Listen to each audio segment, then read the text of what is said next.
Tapi nanti bukan kalau anak Pak revolusi Fahri mental. kawin ya, misalkan datang banyak ribuan gimana? Saya udah bilang, kebetulan anak saya masih kuliah sekarang. Nggak apa-apa, Jadi saya nikmatin bilang Pak bahwa Fahri. udahlah nikahnya sederhana aja, nanti kita vlog aja sama di tweet. Nah, meski dikecam berbagai pihak, Wakil Ketua DPR ini konsisten dengan sikapnya meminta Komisi Pemberantasan Korupsi dibubarkan. Terlalu banyak sisi negatif KPK di mata Fahri sehingga menurutnya lembaga itu pantas dihapus. Yang terbaru, Fahri menyebut KPK menjadi sumber keributan. Terkait dengan hal ini, siapa? Mungkin langsung saya kasih Kang Asep. Ya, gini, Mbak Indi, tadi yang pertanyaan-pertanyaan belum dijawab sama Pak Fahri. Kenapa sih dendam amat sama KPK? Padahal kalau tidak salah Pak Fahri di Komisi 3 yang milih komisioner KPK adalah Pak Fahri. Ya kalau Pak Fahri tidak suka KPK ya jangan pilih gitu kan. Tapi kenapa sekarang nyinyir terus? Bahkan sekarang disebut terakhir, Agus lah biang keroknya gitu kan. Padahal fakta persidangan sama yang dihukum bukan Agus. Justru temannya Pak Fahri yang sering dibela-bela itu gitu. Yang selalu alasannya sakit dan sakit lagi. Gitu. Oke, langsung dijawab dulu deh. Bang, ada apa sih dengan Bang Fahri dengan KPK? Saya siap untuk dikeroyok ya, tentang pikiran saya, tentang eksistensi dari lembaga state auxiliary body di dalam transisi demokrasi. Tapi intinya adalah demokrasi yang kita buat itu sebetulnya dibuat dengan roh anti korupsi. Nah KPK itu membalik keadaan. Dia mengambil metode dengan cara akumulasi kekuasaan. Dia powerful dari ujung ke ujung, dari ngintip orang sampai nuntut tuh relatif tidak ada intervensi. Tidak ada mekanisme untuk mengintervensi. Sekarang alhamdulillah ada pra-peradilan, dia bisa diintervensi. Sebelumnya bahkan kemudian KPK punya kemampuan untuk memanufaktur cerita sebelum persidangan berakhir. Oleh sebab itu trial by the press, trial by the public, kemudian nggak bisa dihindari. Lalu KPK mengatakan prestasi saya adalah karena semua orang bisa saya hukum. Itu makanya tadi saya kasih jempol ya kan. Karena kalau kita dengar DPR ini bicara, bahasanya benar semua gitu ya, enak semua. Belakangan baru kita pikir, ini mestinya salah sebetulnya ya. Tapi yang salahnya DPR apa KPK? Tapi kalau pas lagi ngomong, enak betul ya. Ini habis pikir yang keempat. Ini 4, saya hitungin aja. Hitung ya. Tugas saya hari ini hitungin abang. Ini langsung ya contoh kasusnya. Silakan Bang. Dalam hal EKTP misalnya ya. Ya. EKTP aja kan bahasa Indonesia kan. Tadi salah lagi. Ya. EKTP misalnya. Itu Anda yakin ya bahwa nggak ada sama sekali korupsi di situ misalnya. Jadi begini, karena saya menginvestigasi sendiri KTP itu dari ujung ke ujung juga. Ada persekongkolan dalam tender, ya. Dan yang mengawasi persekongkolan itu namanya Agus Raharjo sebagai kepala LKPP, ya. Dan menurut kesaksian dari banyak orang di situ punya tendensi untuk kemudian memenangkan satu kelompok. Itu juga menjadi bukti persidangan. Tiba-tiba 21 Desember 2015 dia dilantik jadi ketua KPK. Lalu keluarlah keterangan Nazarudin. Keterangan Nazarudin itu mengatakan bahwa dalam perencanaan anggaran 2010 ada bagi-bagi uang totalnya 2,3 triliun. Lalu kemudian seolah-olah tender 2011 pelaksanaan proyek sampai 2014 itu semua seolah-olah rekayasa karena nyanyian Nazarudin tadi. Dalam dakwaan Irman disebutkan bahwa kerugian negara itu 2,3 triliun. Sampai sekarang saya tanya BPK, saya tanya BPKP kemarin kesaksian 10 November membuktikan bahwa tidak ada yang namanya kerugian negara. Dua lembaga ini tidak pernah bersikap secara resmi tentang kerugian negara. Jadi dari mana kerugian negara itu? Dari cerita yang dibuat oleh Nazarudin setelah diwawancara atau di BAP lalu menyebut 2,3 triliun. Ini yang disebut kemudian mengalirlah dana itu. Buat saya nggak masuk akal, mana ada proyek 50%-nya itu dibagi-bagi. Mana bisa jadi itu proyek. Tapi kalau proyek itu semuanya berjalan lancar, habis pikir lagi nih. Mestinya kan seluruh rakyat sudah bisa punya EKTP kan? Oh itu jalan. Yang ini ada nggak? Ada dulu. Anda tanya itu Menteri Dalam Negeri. Ini proyek ini jalan atau tidak? Keterangan resminya jalan. Bahwa ada yang belum dapat karena belum beli kartu. Dan itu dalam proses rekaman itu memang perlu waktu yang panjang. Merekam 250 juta orang kan tidak gampang. Sekarang begini deh, saya nggak mau juga ini menyembunyikan apa sih ini kan. Di dakwaan Irman mengatakan 3 mastermind-nya. Anas, Nazar sama Novanto. Anas sama Nazar nggak diproses. Saya tahu nih siapa yang mewakili Anas sama Nazar ini. Saya tahu bahwa KPK bersekongkol dengan partai berkuasa lama dan orang-orang tertentu untuk menutupi sebagian dari kasus ini. Tetapi kalau dikatakan bahwa kerugian negara itu adalah apa yang dibagi, seperti kata Nazarudin, itu omong kosong, nggak ada buktinya sampai sekarang. Mungkin bisa dilihat di tahun 2011, 2012, 2013 bahwa BPK itu merekomendasikan atau mengeluarkan temuan kerugian negara atas EKTP, tetapi itu kemudian tidak ditindaklanjuti oleh DPR, ya kan? Yang kedua kemudian dari hasil hasil pemeriksaan BPK kemudian dijadikan dasar untuk melakukan investigasi lebih dalam oleh KPK. Nah, yang menjadi pertanyaannya karena Bapak Fahri tadi sudah melakukan investigasi secara pribadi, KPK juga melakukan investigasi secara pribadi. Kemudian dasar dari audit yang dilakukan oleh Bapak Fahri itu seperti apa sehingga memunculkan bahwa statement itu tidak ada kerugian negara. Karena kami cukup yakin bahwa EKTP adalah korupsi by design pada saat perencanaan begitu. Silakan, itu Bang. kira-kira. Jadi ada 9 kali perubahan perjanjian. Konflik antara pemain itu diantaranya adalah karena sistemnya tidak paket. Lalu yang menang sekarang ini ya saya nggak tahu ini disebut kubu siapa, tapi dia bilang sistemnya harus paket.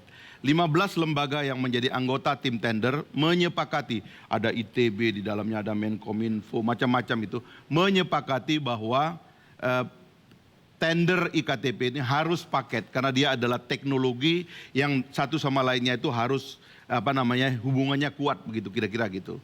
Karena dia merupakan satu sistem.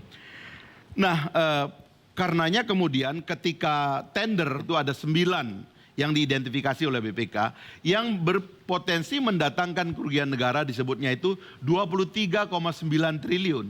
Tetapi karena kemudian ini diklaim oleh pemerintah, terjadilah kemudian perubahan, istilahnya itu kalau dia tagihan ditagih ulang dan dibayar ulang, yang kira-kira totalnya itu ada kerugian, mana ada si tender yang nggak ada kerugian. Tapi itu sedikit, miliaran. Tapi disebutnya ada kerugian 2,3 triliun, itu yang saya naik pitam gitu loh, karena itu merusak nama DPR. Nggak ada. Nah ini karangan-karangan begini yang mengganggu kita, karena ini merusak lembaga negara. Merusak saya juga, dan saya harus melawan juga dong. Tapi fakta Pak Fahri, ada anggota DPR yang terima ngembalikan, ada pengusaha ngembalikan. Bukankah itu permainan walaupun Ya proyek itu selesai? terserah, tetapi yang dia sebut kerugian negara 2,3 triliun, nggak bisa dong kemudian dikompensasi dengan ada 1-2 orang yang mengembalikan plus 15 orang atau 14 orang dikatakan sudah mengembalikan, tapi orang itu nggak ada sampai sekarang. Enggak, Di mana itu di orang dakwaan itu? ada kok di jumlah kok dari 5, sekian Nah, lebih itu dia, 2,3. itu nanya Nazarudin. Enggak, di dakwaan ada kok. Iya, Di dakwaan titik nanya itu ada Nazarudin. kok. Oke. Gitu loh. Oke, tadi Bang Sebastian juga nyebut. Saya boleh nanti suatu hari saya ingin membuka siapa Nazarudin dalam hal ini. Oke. Bagaimana tadi mereka bermain? Bang Sebastian juga Saya sempat bisa nyebut buka. soal kenapa Bang Fahri ini dalam kasus ini lebih pro kepada Ketua DPR Setia Novanto. Enggak, saya bukan pro ketua DPR, salah. Belum sampai ke situ, belum sampai ke Ya situ. saya bukan Saya pro mau kepada ketua tanya- DPR. Dia mau di penjara besok silakan aja di penjara, nggak ada urusan sama saya. Oke, silakan Bang. Yang saya pro adalah dia mengatakan DPR bagi-bagi uang 2,3 triliun. Dan itu bohong karena itu ada mayat-mayat, ada orang mati dan sebagainya yang tidak ada faktanya. Itu yang saya mau hantam. Oke. Dia melakukan kebohongan publik gitu loh. Ya. Ya Pak, sebentar Nah, ini Pak, sebentar Pak sebelum jawab Pak. Ini saya harus minta Indri sama Yuki minum dulu, dia tegang banget. Iya, Pak. Pak. Betul. Iya, Pak. Jujur Pada Pak, aja, dia bilang datang ke acara ini nggak ada yang bentak-bentak, bentak-bentak nih. Ya, gue waktu ditelepon, dia datang ya ke acara Q&A. Iya, bintang tamunya Fahri Albar, katanya gitu. Gue datang. Yuki siapa? Fahri Gue siapa? datang, Dia makanya. pas datang dibilangnya bintang tamunya siapa? Fahri Hamzah emang, Fahri tapi Hamzah. sempat ketukar sama Fadli Zon. Iya. Udah nggak tegang ya? Oke. Mungkin jangan tegang Pak ya. Kasih kesempatan nanya. Oke, kita kasih kesempatan tadi. Belum dulu mau dijawab dulu sama Abang. Tapi Bang Indri ini pandai mengendorkan. Bang Fahri, ini pertanyaan personal Bang Fahri sih. Berarti Bang Fahri merasa yakin bahwa sampai sejauh ini Bang Fahri tidak pernah korupsi. Setiap orang itu setiap pagi bercermin ya. Dan dalam cermin itu dia diajarkan doa tentang mudah-mudahan Tuhan memperbaiki dirinya sebagaimana telah memperbaiki wajahnya.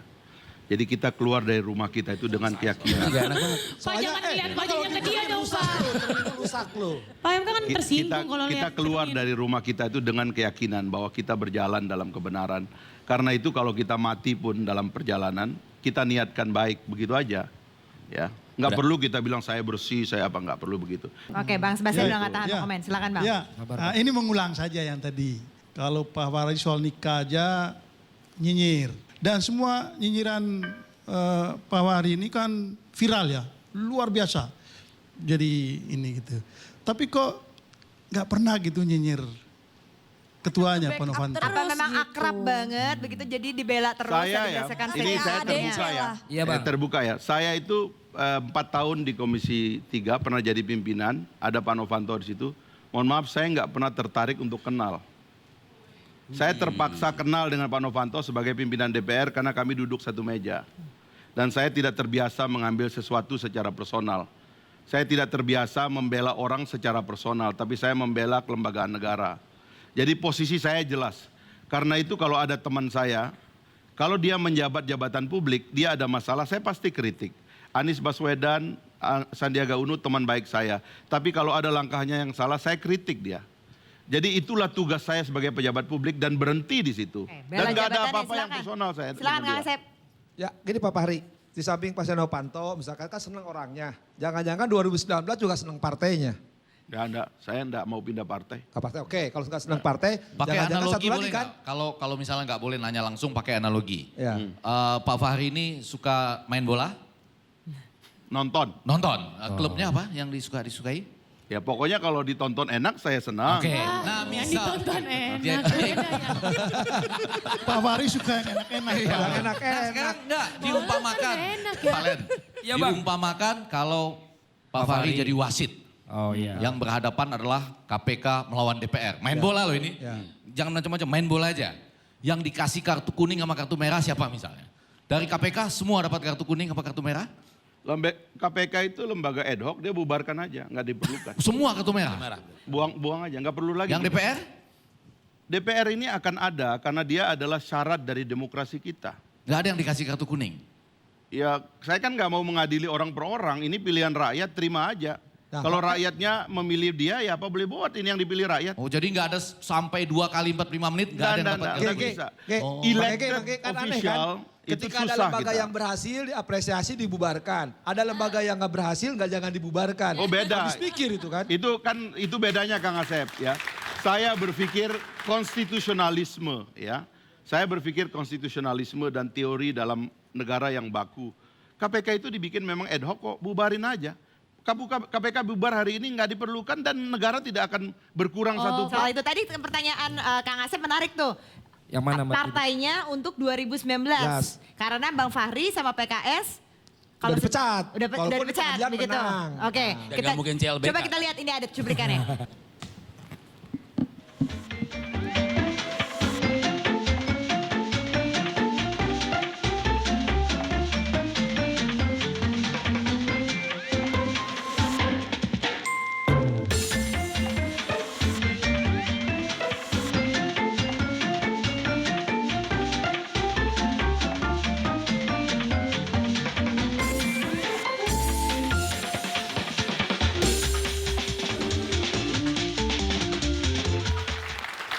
Bang Effendi. Ya yang menarik pertanyaannya justru pada hari-hari ini. Kalau ketemu dengan teman-teman PKS itu ya. Itu seperti pecat memecat atau sebetulnya mesra sekali?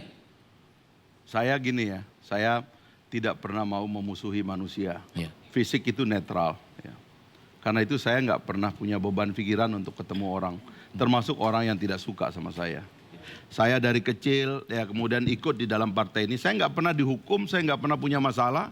Saya nggak pernah utang piutang dengan kader. Saya nggak pernah bolos, saya nggak pernah menyimpang. Nggak pernah. Tiba-tiba ini ada pengurus baru mencat saya, ya sudah nggak apa-apa. Jadi Tapi kalau ketemu nyinyir itu Presiden dosa PKS loh, Pak pasti Fahri. baik hubungannya Fahri, Bang. nyinyir itu dosa loh. Cipika-cipiki jalan terus. Oh jalan Cipika-cipiki jalan terus. Sama siapa? Setia Novanto apa Jadi Pak nggak Fadli? mungkin CLBK ya Pak? Hah? CLBK lagi sama PKS nggak mungkin ya? Ya itu terserah aja kan. Kan ini kan keputusannya ada di pimpinan mereka ya.